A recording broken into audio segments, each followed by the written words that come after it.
Woo! Season 4.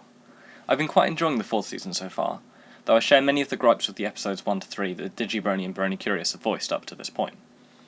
Getting back on track a little though, this week's episode will be focused on the curious concept of ghosts in Plato's writing, and how they flesh out the concept of the Pony of Shadows. First, however, I have one thing I wish to point out about the episode which I have yet to see brought up. The Sister's Castle should end up being Twilight's castle. Think about it. Twilight needs a royal palace, since all the other princesses have one. She also needs to stay in Ponyville with her friends. What better way to do both than by refurbishing the Sister's Castle as her own? The fact that it is in ruins just makes this idea better, as it allows for episodes involving its renovation, which could feature Applejack and Rarity prominently. Truly, it would be a missed opportunity if Twilight did not make the move, and instead remained in the Ponyville library. Now, the Pony of Shadows. This myth, delivered to us by Applejack, got me thinking about platonic ghosts as soon as I heard it, because of its unusual premise. The ghost is made up of the leftover essence of Nightmare Moon, like a shard of her soul. The reason this is tied up with Plato will soon become clear. I explained Plato's metaphysical theory in my earlier video on him, The Elements of Harmony in Platonic Form, so giving that a watch if you haven't already might be a great help. I will loosely redefine it here anyway. Plato believes that the sensory perceptions of reality are false, inasmuch as we cannot ever know anything true about them, rather than the external reality not existing. Instead, all true knowledge came from the concepts called forms, metaphysically objective entities which give meaning to that which they are the form of. They are also immoral connotations with the physical and moral with the metaphysical. The reason we understand anything, therefore, was because we recognize the form of, say, beauty in the visage of a beautiful person, or the form of justice in a fair trial. The reason this is relevant today comes down to Plato's answer as to why we recognize the forms ourselves, since senses were ruled out. Plato argues that our souls, Greek word psyche, which refers more to the mind than Christian concepts of soul, existed in the realm of forms, and has thus seen them before and can recognize them. If this is true, at least for the sake of argument, it means that the soul itself is a form, and thus eternal and incorporeal. If this is starting to sound very Christian, that is because it is. The Christians stole quite a lot of their theology from Plato's philosophy in their earliest days. The interesting part of all this is the way this factors into the existence of ghosts. Plato argues ghosts are the trapped souls of those who have been most immoral. He writes, "The corporeal is heavy, oppressive, earthly, and visible, so the soul, which is tainted by its presence, is weighed down and dragged back into the visible." In other words, those who could not let go of their baser pleasures of the senses, and instead indulged in immoral, sexual, and decadent excesses, have impacted upon their souls some element of the physical world in which these immoralities reside. Thus, they are made partially visible spectres. Returning to the Pony of Shadows, she is said to be a remnant of Nightmare Moon's essence, taken a semi-corporeal spectre-like form. Under the Platonic view of the MLP universe, this fits in neatly with the idea that Luna had gone too far off the deep end and focused too heavily on her desires for approval. After doing so and becoming Nightmare Moon, it follows that her psyche had been corrupted enough to be weighed down and dragged back into the visible, upon leaving her body, even if only a small amount of it left. Of course, one will debate whether this is simply the nightmare forces of the comics, but I would argue it is more likely a mixture of both those and Luna's soul.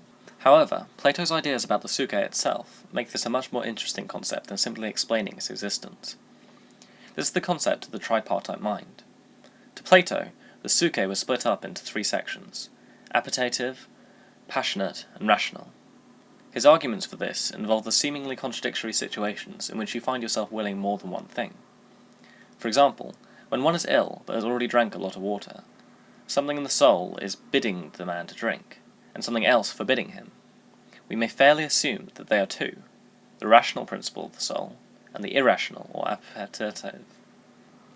Since 2 conflicting actions are proposed, Plato reasons 2 parts of the mind are involved. The passionate part of the mind, which deals with intense emotion, is similarly weeded out.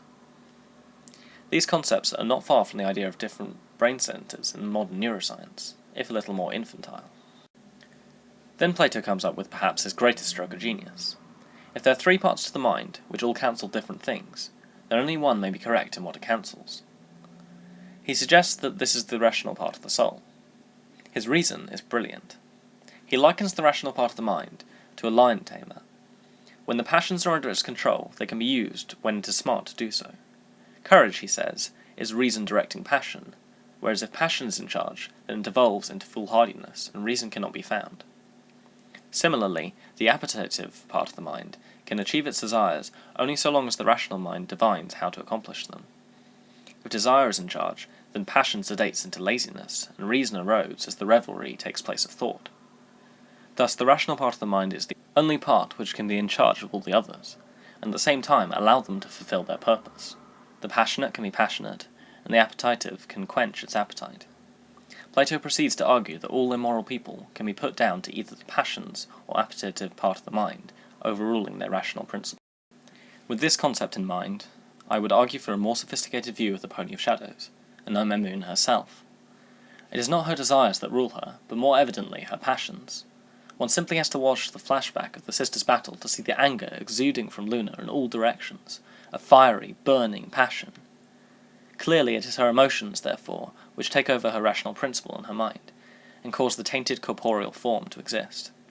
Hence, the Pony of Shadows is a result of the corporeal taint from the passionate part of Luna's mind taking over, rather than the appetitive, forming a ghost when separated from her body. Since the passionate mind involves less corporeal things, abstract nouns which refer to the corporeal world, this makes her more powerful than a desire-based ghost, further in keeping with Granny Smith's story that the Pony of Shadows is a remnant of Nightmare Moon's power. In conclusion, Luna was led down the path of darkness when she let her passions take control of her rationality and became Nightmare Moon. This corporeal taint on her soul meant that when part of it was siphoned off following her banishment, it was able to remain partially visible as the spectral Pony of Shadows. Furthermore, this spectre is based on passions like anger, and thus is more powerful than the lesser desire-based ghosts. Thank you for watching. I hope you enjoyed yourself and maybe learned something too. What are your thoughts? Do you agree that the tripartite mind and Platonic view of ghosts best explains Nightmare Moon and the Pony of Shadows? Or is the Platonic view of the MLP universe too much of a stretch on my part? Let me know in the comments. Until next time then, this is Nightsphere the Gnostic. Goodbye. Am I so wrong to wish that they would see things like I do? And am I so wrong to think that they might love me too? Why shouldn't they adore me? Is it not within my right? I'll not be overshadowed. Mine is not the lesser light. I've waited long enough now for them all to come around. And though the sun may plead and threaten, the moon will stand her ground. And all will know the wonder of my dark and jeweled sky, when all the world is wrapped in an eternal lullaby. So say goodnight at this, the final setting of the sun. Tomorrow dawns in darkness, the night time has begun.